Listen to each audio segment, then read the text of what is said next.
Welcome to Exodus Lesson 9, Israel versus the Amalekites. I'd like you to pause now for your family prayer, as well as saying your memory verse and showing your parents that you completed your homework.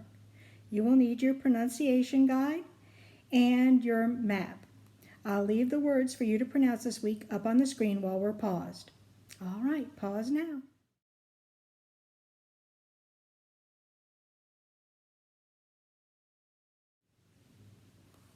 Did you get Amalek, Jebusites, and Jehovah Nissi? Did you notice that in the S in Jebusites that it had a dot over it? That means that the S sounds like a Z instead of an S. I had you pronounce Jehovah Nissi because in some versions of the Bible, instead of saying in your memory verse, the Lord is my banner, it says Jehovah Nissi, which is the Hebrew that means the Lord is my banner. So what does the Lord is my banner mean? Well, when you think of a banner, normally you think of something that you put up maybe at a birthday party that says happy birthday, that hangs over the place where the cake is. Or maybe you've been to the beach during the summer when you see a little airplane fly by dragging a banner behind it that says Eat at Joe's. And that's their advertisement to get you to go to their restaurant and try their food. Well, the kind of banner that we're talking about this week is different than that. A banner is a kind of a flag that represents a king or an army or a country. And these were very useful, especially during battle times.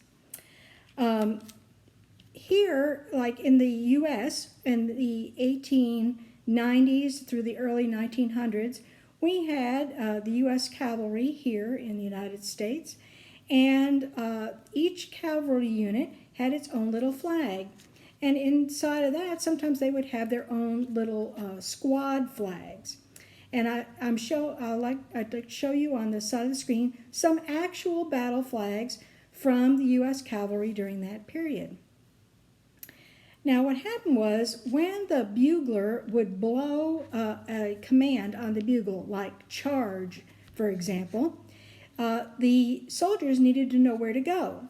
Back in those days, there were no radios or walkie-talkies to go ahead and go Squad C to the flank, the left flank, and Squad D, I want you to stay behind and pick up the rear.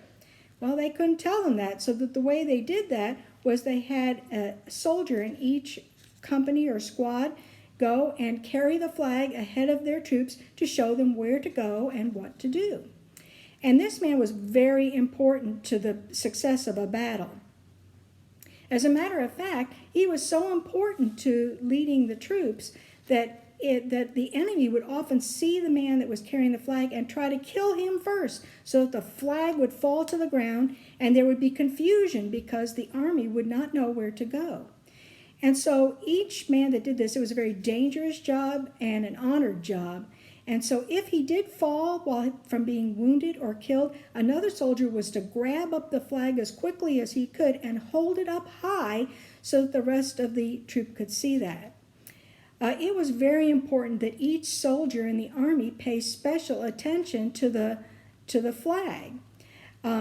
You followed it wherever it went. Wherever it led you, that is where you went. So the soldiers, periodically as they were fighting, would look up to see where their flag was and know to go wherever it was leading them. And this was especially important. Suppose that it was time to retreat and go backwards, and you were not paying attention. And so you look up, and all of a sudden you're completely surrounded by your enemy, and your flag is nowhere in sight. Well, then you were in a very dangerous situation. And I have put up some pictures for you to look at. They're paintings of those times in the 1890s to the 1900s when they would show a flag and the cavalry unit that was following it. So it was the flag was the banner flag was very important in those days. And it was important during the times of the knights in England and things like that too, that they would follow the flag of their king into battle. Well, here this week we can see that the Israelites were going to have a big battle with the Amalekites. And so at the end of the battle, when they were victorious, Moses erects an altar called "The Lord is my banner." So what does that mean for them? It means that they followed God. They followed what God said and told them, and that guaranteed success for them. Now, you'll remember in this story that Moses held the rod up in the air for everybody to see while standing on a mountaintop. Now, we don't know exactly why he did that. Some scholars think it's because that was a position of prayer that people would use sometimes in the Old Testament, and that he was begging God to be with them by holding his hands up in the air. And that's certainly possible. It is my opinion that he was holding it up just like they held up the banner in the army, so that the people could look up and see it and know that God was with them, that God had not left them. So when Moses' hand came down from being tired, the people became confused and worried. Is God still with them? What is going on? Where is Moses? And so there was confusion, and they would start to lose the battle. So that's why Aaron and Hur helped him to sit down on the rock, and then helped him hold his hands in the air so that they could see the rod, the symbol of God that showed that God was with them on the battlefield. But either of those explanations, or maybe another one, is possible in this case. So the banner was very important.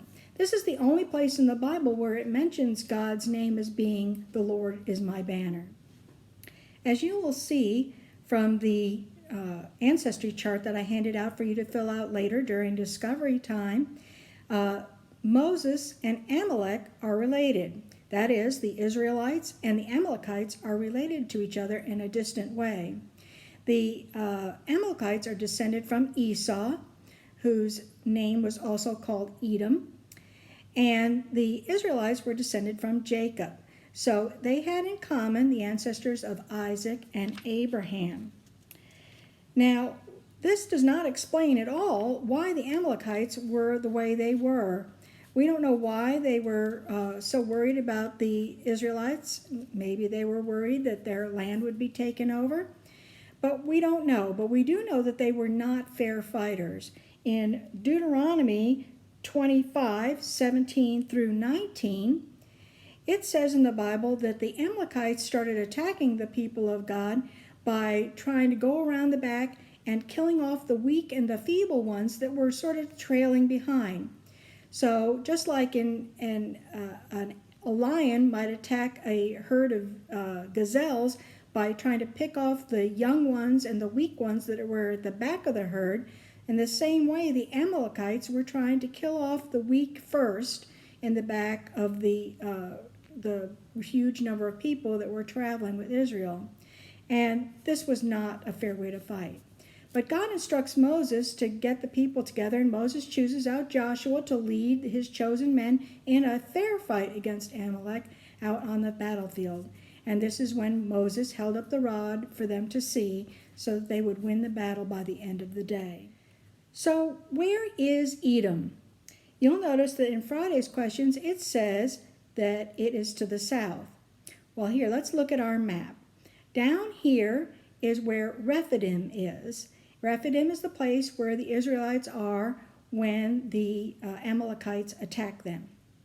So when it says to the south, does it mean down here in the Sinai Peninsula or somewhere far down there? Well, from that statement, you wouldn't know where in the south, and it might be a good guess to pick out someplace near Mount Sinai because that was close to Rephidim. But if you go back to Tuesday's questions, it also tells you that it was on the border of Canaan. So up here is where Canaan is. So we know that the Amalekites lived in Edom, which was south, but next to Canaan. So it is here.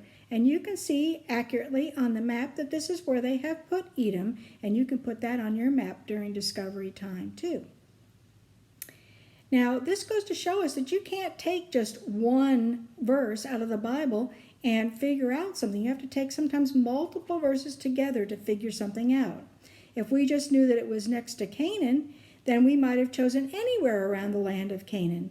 or if we knew it was just to the south, we may have picked some place out down in the Sinai Peninsula. But we used the two things together to figure out where Edom was. And this is partly how historians figure these things out too. There is no country called Edom any longer, so they use some historical records and they use words from the Bible and verses from the Bible to help them figure these things out. So we did our work together today to locate Edom on the map. This week, my discovery question for you is the Lord still your banner today? I'd like you to look at 1 Corinthians 11:1, 2 Timothy 1:13, and 1 Peter 2:21 in order to answer that question. All right, see you next week. Bye-bye.